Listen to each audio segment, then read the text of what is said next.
آئی M F کیا ہے اور یہ پاکستان جیسے معاشی مشکلات کے شکار ممالک کو قرض کیوں دیتا ہے؟ دوستو، آئی ایم ایف کا قیام 1944 میں ہوا تھا، جبکہ پاکستان 11 جولائی 1950 کو آئی ایم ایف کا رکن بنا تھا۔ حال ہی میں آئی ایم ایف نے پاکستان کو دیے جانے والے قرض کی قسط کو روک رکھا ہے اور حکومت سے ٹیکس اکٹھا کرنے کے حوالے سے سخت مطالبات رکھے ہیں، جن پر گفت و شنید اب بھی جاری ہے۔ تو آج کی اس ویڈیو میں ہم بات کریں گے آئی ایم ایف کیا ہے، آئی ایم ایف کے مقاصد کیا ہیں، آئی ایم ایف کا سربراہ کون ہے، آئی ایم ایف پر کیا تنقید کی جاتی، آئی ایم ایف کو بنایا کیوں گیا تھا، پاکستان کب آئی ایم ایف کے پاس گیا، اور آئی ایم ایف کسی ملک کو قرض کیسے دیتا ہے، یہ سب جانیں گے اس ویڈیو میں آج۔ السلام علیکم دوستو، آپ کی نظریں ہیں اس وقت آر ڈی مشن پر۔ اگر مناسب لگے تو اس چینل کو سبسکرائب کر دیجیے گا، تھینک یو۔ تو دوستو، سب سے پہلے جانتے ہیں کہ آئی ایم ایف ہے کیا۔ یہ آئی ایم ایف 190 رکن ممالک پر مشتمل ایک بین الاقوامی ادارہ ہے۔ یہ سب مل کر عالمی معیشت کو مستحکم کرنے کی کوشش کرتے ہیں۔ کوئی بھی ملک تقاضے پورے کر کے اس میں شمولیت کی درخواست دے سکتا ہے۔ ان تقاضوں میں معیشت سے متعلق معلومات اور کوٹا سبسکرپشن کہلائی جانے والی واجب ادا رقم شامل ہے۔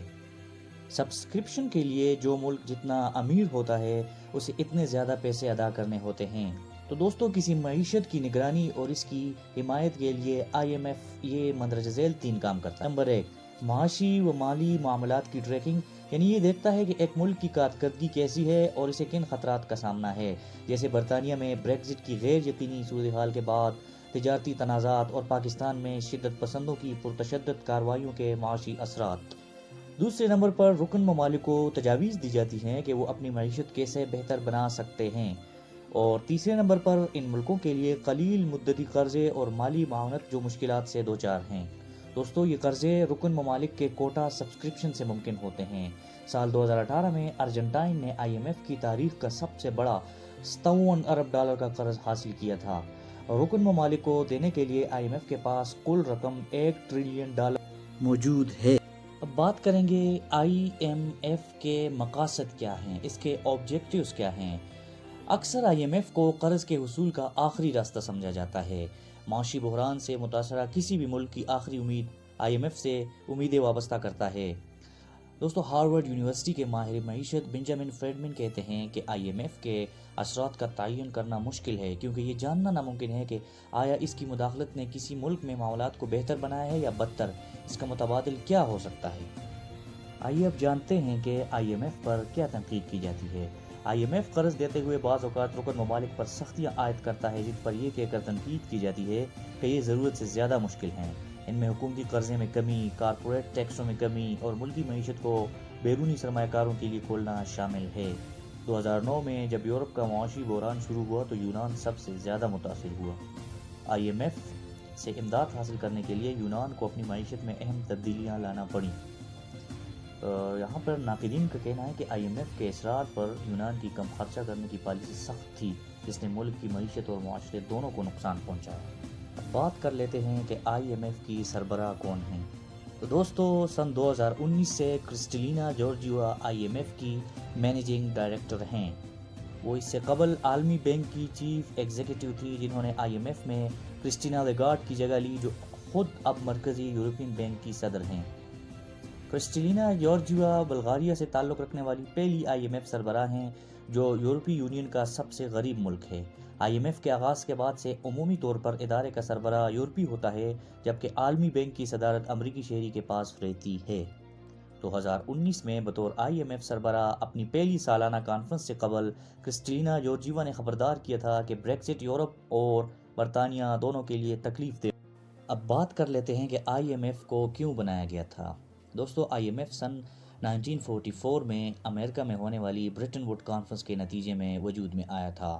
اس کانفرنس میں دنیا بھر سے دوسری عالمی جنگ کے دوران 44 ممالک نے شرکت کی تھی، جن میں برطانیہ، امریکہ اور سوویت یونین شامل تھے۔ اس کانفرنس میں عالمی معاشی معاملات کے ساتھ ساتھ ایک مستحکم ایکسچینج ریٹ کا نظام بنانے اور جنگ سے متاثرہ یورپی ممالک کی معیشت کو بحال کرنے پر بات چیت ہوئی تھی۔ ان مقاصد کو پورا کرنے کے لیے عالمی بینک اور آئی ایم ایف معرض وجود میں آئے۔ IMF کے اراکین ایک فکسڈ ایکسچینج ریٹ کے نظام پر متفق ہوئے تھے جس کے بارے میں طے ہوا تھا کہ اسے 1970 تک قائم رکھا جائے۔ اب دیکھتے ہیں کہ پاکستان کب IMF کے پاس گیا۔ دوستو، پاکستان کی IMF پروگراموں میں شمولیت کے بارے میں عالمی ادارے کی ویب سائٹ پر موجود تفصیلات کے مطابق پاکستان کے IMF کے ساتھ ابھی تک 23 پروگرام ہوئے ہیں 23، اور پہلا پروگرام دسمبر 1958 میں طے پایا جس کے تحت پاکستان کو $2.5 کروڑ دینے کا معاہدہ طے ہوا۔ اس کے بعد IMF پروگراموں کا سلسلہ بڑھتا چلا گیا۔ آخری بار IMF بورڈ نے اگست 2022 میں ایکسٹینڈڈ فنڈ فیسلٹی کے 7ویں اور 8ویں ریویو کے تحت پاکستان کو $1.1 ارب قرض دیا تھا۔ ایگزیکٹو بورڈ نے جولائی 2019 میں پاکستان کے لیے $6 ارب قرض کی منظوری دے دی تھی۔ IMF پروگرام کی تاریخ کے مطابق فوجی صدر ایوب خان کے دور میں پاکستان کے IMF سے 3 پروگرام ہوئے۔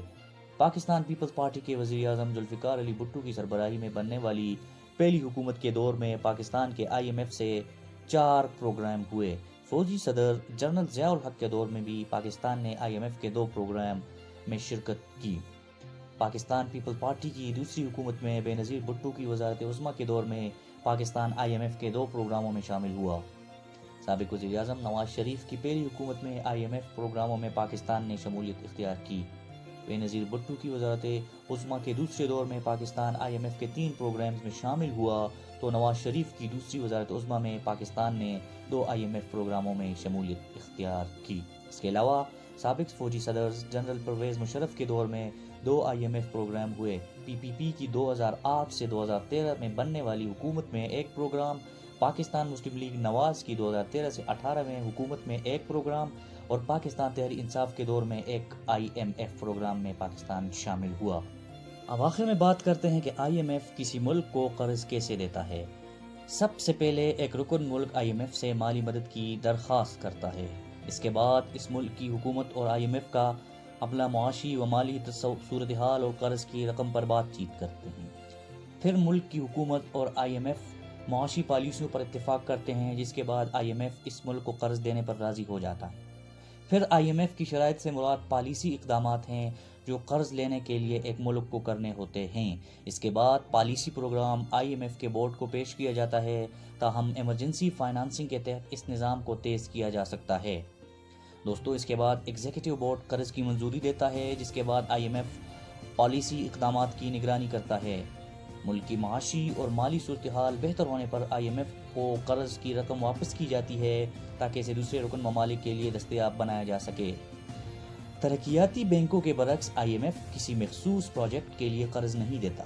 اس کا مقصد ملکوں کے معاشی بحران میں مالی معاونت فراہم کرنا ہے۔ ایسے میں معاشی استحکام اور پیداوار کے لیے پالیسیوں پر عمل درآمد یقینی بنایا جاتا ہے۔ کسی ملک میں معاشی بحران کی وجہ سے بیلنس آف پیمنٹ کرائسس یعنی ادائیگیوں میں عدم توازن ہو سکتی ہے، جس میں ایک ملک کے پاس اتنے پیسے نہیں ہوتے کہ وہ اپنا غیر ملکی قرضہ ادا کر سکے یا درآمدات حاصل کر سکے، یا پھر اس کی آمدن اور اخراجات میں بڑے خسارے کی وجہ سے مالی بحران پیدا ہو سکتا ہے۔ IMF کے مطابق ان بحرانوں سے پیداوار میں کمی آ سکتی ہے، بے روزگاری بڑھ سکتی ہے، آمدن میں کمی آ سکتی ہے اور غیر یقینی کی فضا پیدا ہو سکتی ہے۔ شدید بحران کی صورت میں ڈیفالٹ دیوالیہ ہونے کا خطرہ بڑھ جاتا ہے اور قرضوں کی تنظیم ناگزیر ہو جاتی ہے۔